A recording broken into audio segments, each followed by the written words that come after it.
Hello, আসসালামু আলাইকুম। শখের খামার ফরিদপুর ইউটিউব চ্যানেল থেকে ছোট্ট একটা শর্ট ভিডিও নিয়ে চলে আসলাম। তো আজকে আমি সন্ধ্যার সময় মুরগিকে সোনালি সুপার হাইব্রিড মুরগিকে পানি দিয়ে দিলাম। তো পানির সাথে এনজাইম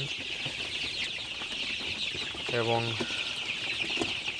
মক্সিলিন সিবি ভেট দিয়ে দিলাম, কারণ একটু ওয়েদারটা ঠান্ডা, এই জন্য মক্সিলিন দিলাম। তো আপনারা দেখতে পাচ্ছেন আমার মুরগির বাচ্চাগুলো কিন্তু মাশাআল্লাহ খুবই ভালো আছে, সুস্থ আছে। তো মুরগির বাচ্চা কিন্তু পানি খেতেছে আসলে। তো মাত্র পানি দিছি।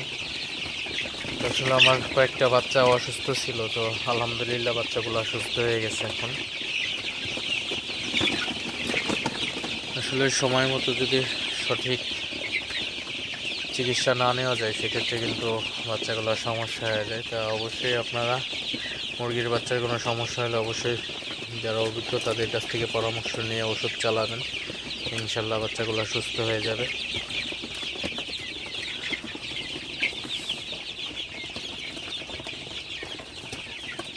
তো দিনের বেলায় প্রচণ্ড গরম গেছে, তো আজকে বিকাল থেকে গুড়ি গুড়ি বৃষ্টি শুরু হয়েছে। আলহামদুলিল্লাহ ওয়েদারটা কিন্তু বিকাল থেকে খুবই ভালো আছে। তো আসলে প্রচণ্ড গরমের মধ্যে পশু পাখি জীবজন্তু এগুলার কিন্তু প্রচণ্ড খারাপ লাগে আসলে। তো এরা আসলে প্রকাশ করতে পারে না, কিন্তু এদের দেখে বুঝতে হবে। তো খুবই খারাপ অবস্থা গরমের কারণে।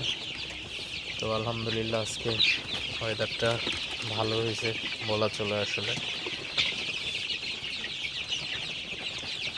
আপনারা দেখতে পাচ্ছেন আমার মুরগিগুলা কিন্তু মাশাআল্লাহ খুবই ভালো আছে, এখন সুস্থ আছে। তো যাই হোক, আপনাদের সাথে জাস্ট একটু শেয়ার করলাম। তো সবাই ভালো থাকবেন, সুস্থ থাকবেন। শখের খামার ফরিদপুর ইউটিউব চ্যানেলটি অবশ্যই সাবস্ক্রাইব করবেন, ভিডিওটি লাইক, কমেন্ট এবং শেয়ার করে অন্য ভাইদের দেখার সুযোগ করে দিবেন। তো দেখা হবে অন্য কোনো নতুন ভিডিওতে। আসসালামু আলাইকুম।